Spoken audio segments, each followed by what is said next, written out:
बाबू मैं हो बड़ा मस्ताना, नाच के दिखाना गोरी नाच के दिखाना। डीजे वाला बाबू मैं हो बड़ा मस्ताना, नाच के दिखाना गोरी नाच के दिखाना।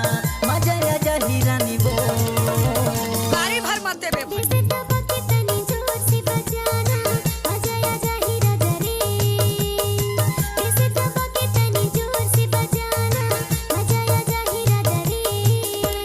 डीजे वाला बाबू मैं हो बड़ा मस्ताना, नाच के दिखाना गोरी नाच के दिखाना। डीजे वाला बाबू मैं हो बड़ा मस्ताना, नाच के दिखाना गोरी नाच के दिखाना।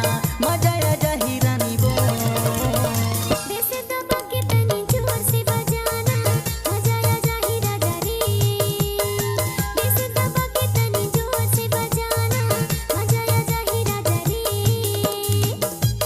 नए एवं पुराने गीत सुनने के लिए हमारे चैनल को सब्सक्राइब करें।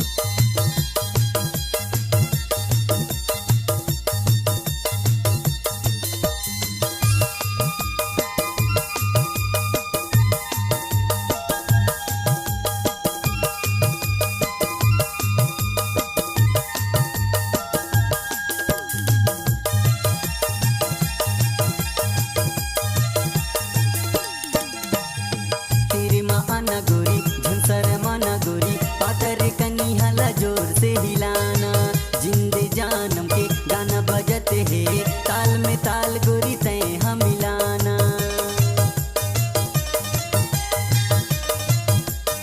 बारी भर मत देबे भाई। तेरे माना गोरी झंसर माना गोरी, पातर कनी हला जोर से हिलाना। जिंदे जानम के गाना बजते है, ताल में ताल गोरी तय हम मिलाना। डीजे वाला बाबू मैं हूँ बड़ा मस्ताना, नाच के दिखाना गोरी नाच के दिखाना। डीजे वाला बाबू मैं हूँ बड़ा मस्ताना, नाच के दिखाना गोरी नाच के दिखाना। मजा आ जा हीरानी वो बारी भर मत देबे भाई।